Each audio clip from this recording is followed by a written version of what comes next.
তেল ছাড়া সারা বছর কিভাবে আমের আচার সংরক্ষণ করে রাখবেন সেটা আজকে আমি আপনাদের সঙ্গে শেয়ার করব। এখানে আমি নিয়েছি পরিমাণ মতো 2 কিলো কাঁচা আম নিয়েছি। আমটাকে আমি প্রথমে ছিলে নিচ্ছি, সবুজ অংশগুলোকে আমি ছিলে ফেলে দেবো, সবুজগুলো থাকলে কালো হয়ে যেতে পারে আচারটা।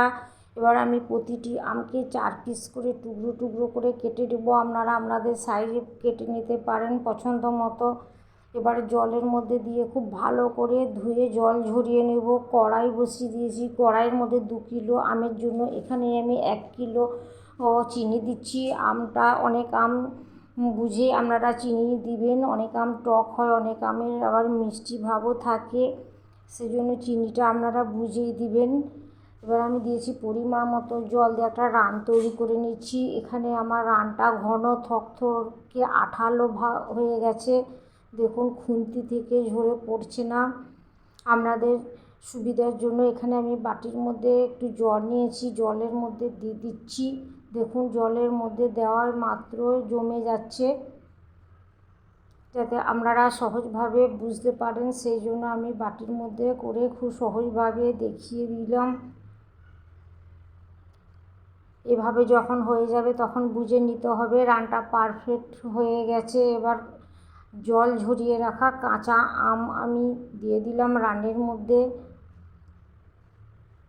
এবার দিয়ে দিচ্ছি পরিমাণ মতো লবণ দিয়ে দিচ্ছি।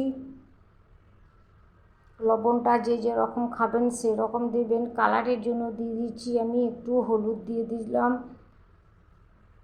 এবার দিয়ে দিচ্ছি থেতো করা এলাচ, দারচিনি, ফ্লেভারটা খুব ভালো আসবে। এর মধ্যে ঝালের জন্য দিয়ে দিচ্ছি আমি শুকনো লঙ্কা গোটা, আর দিয়ে দিচ্ছি ফ্লেভারের জন্য তেজপাতা দিয়ে দিচ্ছি। যাদের তেজপাতা পছন্দ নয় তারা তেজপাতাটা বাদ দিয়ে দিতে পারেন। এবার আমি লাগাতার নাড়তে থাকবো, এভাবে হালকা হাতে হাতে করে লাগাতার আমি নেড়ে আচারটাকে তৈরি করে নেব। এবার আচার থেকে আমার জল বেরিয়ে গেছে। যতক্ষণ পর্যন্ত আম আমার সেদ্ধ না হয় ততক্ষণ পর্যন্ত আমি হালকা হাতে এভাবে নাড়াতেই থাকবো।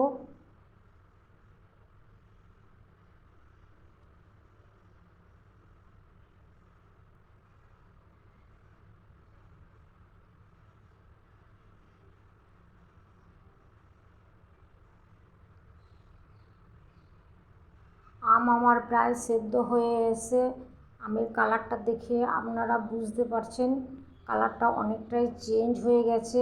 আমটা আমি গোটা গোটায় রাখবো, ভাঙবো না। যারা ভাঙার ইচ্ছা হয় তারা খুন্তি দিয়ে ভেঙে দিতে পারেন। এবার আমার সমস্ত আম সেদ্ধ হয়ে গেছে, আঠাটা রসটাও ঘন আঠালো হয়ে গেছে। এর থেকে আমি আর বেশি ঘন করব না। এবার গ্যাসটাকে আমি বন্ধ করে দেবো। এবার রোদ্রে 2 থেকে 3টে আমি রোদ দেবো। যতক্ষণ পর্যন্ত এই রসটা শুকিয়ে না যায় ততক্ষণ পর্যন্ত আমি রোদেই রাখবো।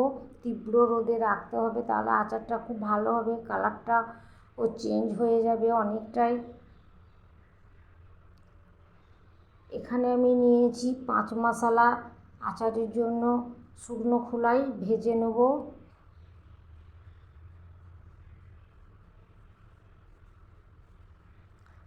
ভাজা হয়ে গেছে, এবারে ঠান্ডা করে আমি শিলের মধ্যে দিয়ে গুঁড়ো করে নেব। শিলে বাটার মশলা খুব টেস্ট হবে। এটা খুব মিহি করব না, খুব মোটাও করব না, মাঝারি ধরনের করে নেব।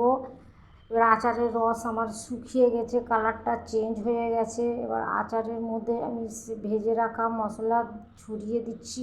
এখানে কোনো তেল ব্যবহার করব না। মশলাটা যেন আচারের মধ্যে গায়ে গায়ে সম্পূর্ণ লাগে সেজন্য খুব ভালো করে মিশিয়ে নেব। মিশানো হয়ে গেছে। এখানে আমি একটা কাঁচের বয়ম নিয়েছি, কাঁচের বয়মের মধ্যে পুরো আচারটাকে আমি ভরে দেবো। এখানে আমি 4-5টা রোদে দিয়ে রাখবো। এবার দেখুন কত সুন্দর একটা কালার এসছে। এটা আপনারা ভাত, রুটি, পরোটা দিয়ে খেতে পারেন। সারা বছর সংরক্ষণ করে রাখুন, কালার একই রকম অটুট থাকবে। মাঝে মধ্যে একবার করে রোদ্রে দেবেন। তেল ছাড়া আচার, যারা তেল পছন্দ করেন না তাদের জন্য আজকে এই রেসিপিটা। আর যদি ভালো লেগে থাকে লাইক শেয়ার সাবস্ক্রাইব